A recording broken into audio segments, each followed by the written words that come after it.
chers combattants, c'est le Bénin de Yégué. Je vous reviens. Alors, on a été interrompu tout à l'heure.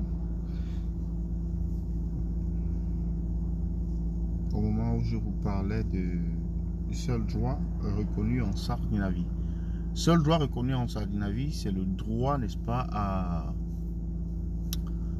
le droit à la mort. C'est le seul droit reconnu en Scandinavie. Le droit à la mort. C'est le seul droit que les Camerounais ont. Vous êtes Camerounais, sachez que vous avez un et un seul droit. C'est celui du droit à la mort. Vous pouvez, on peut vous la donner à tout moment. D'ailleurs, elle est là. La mort, elle est là. Elle vous guette à tout instant. Elle vous côtoie tous les jours. Elle vous harcèle tout le temps. C'est le seul droit. Donc le régime dictatorial en place vous garantit de vous donner. Donc on vous garantit de vous donner le droit à la mort. La mort, elle est certaine. La mort, c'est votre truc, quoi. Tout autre droit, non. Le droit à l'éducation, non. Santé, non. À la vie, non. Mais comment ça? Si vous avez le droit à la mort, comment vous pouvez avoir le droit à la vie? Non. C'est soit l'un ou l'autre. Le droit à la sécurité sociale, à la... non. Le droit à un logement décent, non. Le droit à l'eau potable, non. Le droit à l'électricité, non. Le droit à... Quel autre droit vous voulez qu'on vous dise? Et voilà, donc ce pays-là, qui vocifère et raconte partout qu'ils ont dialogué ou bien qu'ils veulent dialoguer avec les anglophones, les avocats anglophones, les enseignants anglophones, les populations anglophones qu'ils ont brutalisées, qu'ils ont torturées, qu'ils ont tabassées. Ouh. Ils font quoi? Ils se remettent au boulot, en fait. Ils recommencent ou ils reproduisent exactement, fidèlement ce qui les a conduits à cette situation-là. C'est-à-dire ce qui a conduit à la situation que nous connaissons aujourd'hui, c'est-à-dire la sécession. Comment? En s'attaquant aux avocats. Ils ont dealé avec les politiciens. Maintenant, ils sont montés au niveau supérieur, les avocats. On tire sur les avocats. On tabasse les avocats. On gaze les avocats. On leur lance des bombes lacrymogènes. Waouh! Waouh! Tout ceci dans la paix. Parce qu'on ne veut pas déstabiliser le Cameroun. Il ne faut pas déstabiliser le Cameroun. On ne veut pas la guerre ici.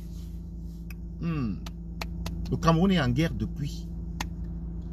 Le Cameroun est en guerre depuis contre la dictature. Le Cameroun est en guerre depuis. Cher monsieur, le Cameroun est en guerre depuis. Mettez-vous cela dans la tête. Que le Cameroun est en guerre depuis. Et cette guerre-là ne s'arrêtera pas tant que la dictature ne sera pas défaite. Tant que le régime satrapique de M. Biya ne sera pas détruit. Tant que le peuple camerounais ne sera pas libéré, cette guerre-là va continuer. Et donc, c'est ce que j'avais à vous dire ce matin. Tout à l'heure, nous avons été interrompus à la première partie, n'est-ce pas, de cette vidéo.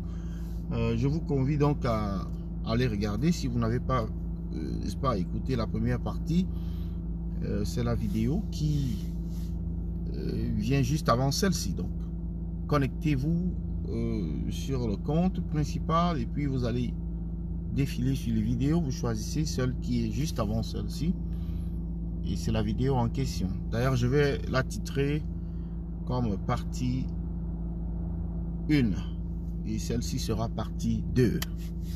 Donc, la violence contre les magistrats, elle nous parle quand même, cette violence-là, parce que elle nous renseigne sur les violences que subissent les autres corps de métier, sur les violences que subissent les populations. Les populations qui comparent. coïncidence, sont quand même la première institution dans une république. Ah oui, il faut se le dire. Et maintenant, nous avons un régime qui pense qu'il a le droit sur la vie des Camerounais. Il a le droit de doter la vie des Camerounais.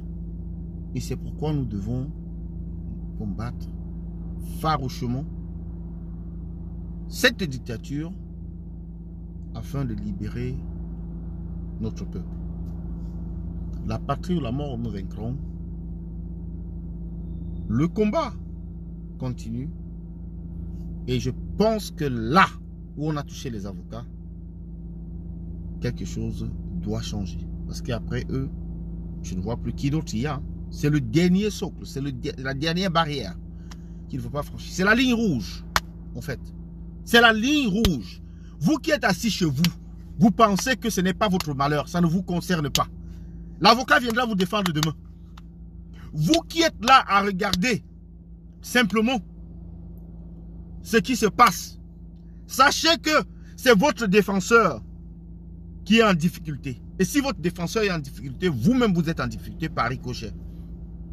Donc, cette maladie-là, cette épidémie qu'il y a au Cameroun, que ça ne me concerne pas, ce n'est pas mon affaire, ce n'est pas mon problème. Les avocats là, c'est votre problème. Pareillement pour les gens qui étaient au pouvoir avant, les Marafa et tout ça, ils étaient là. Ils ont même fait des lois qui finalement les ont conduits en prison aussi. Les lois qui ne les ont pas sauvés lorsqu'il fallait les envoyer en prison. Donc, faites très attention. Le malheur des uns ne doit pas passer comme une lettre à la poste chez vous. Le malheur du voisin, c'est votre malheur. Et c'est ensemble que nous pouvons créer une dynamique qui va nous permettre de faire changer les choses. Donc, j'en ai terminé pour ce matin. C'était le Banin de Yingui. Je voulais juste finir la vidéo que j'ai commencé tout à l'heure. Merci beaucoup d'avoir écouté. Merci n'est-ce pas, de liker, d'aimer la vidéo et de commenter et de vous abonner à la chaîne. C'est le Banin de Yingui. Bonne journée à vous et à bientôt. Bye bye.